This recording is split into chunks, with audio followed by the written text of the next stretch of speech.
அனைவருக்கும் வணக்கம். நம்ம போன வீடியோல யாருக்கெல்லாம் இந்த ரெக்டல் சர்ஜரி தேவைப்படுதுன்னு பார்த்தோம். இந்த வீடியோல இந்த ரெக்டல் சர்ஜரி எப்படி பண்ணுவாங்கன்னு பார்க்கலாம். ஓகே. இது பொதுவா ஒரு லோக்கல் அனஸ்தீசியா குடுத்து தான் பண்ணுவோம். கண்ணுக்குள்ளேயே சின்ன ஊசி போட்டு.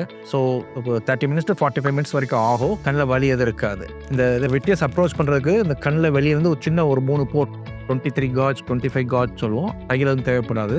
ஒரு சிறு துளைகள், அதாவது ஒரு கடுகளவு வச்சுக்கோங்களேன். ஒரு பின்ன சின்ன குண்டூசி பின் அளவுக்கு உள்ள போயிட்டு, ஒரு போர்ட் உள்ளக்க அந்த ஃப்ளூயிட மெயின்டெயின் பண்றதுக்கு ஃப்ளூயிட் சோர்ஸ் இருக்கும். 2வது லைட், 3வது லேசர் இல்லாட்டி அந்த மெம்பரேன் கட் பண்றதுக்கு ஒரு சிசர் அது மாதிரி போகும்.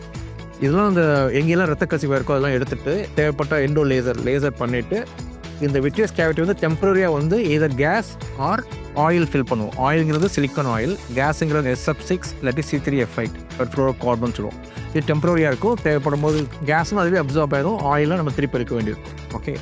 ஸோ இதை பற்றி நீங்கள் ஃபர்தராக தெரிஞ்சுக்கணுன்னா உங்கள் கண் டாக்டர் காண்டாக்ட் பண்ணுங்கள், இல்லாட்டி எங்களை காண்டாக்ட் பண்ணலாம். So take care of health, take care of the eyes. Thank you.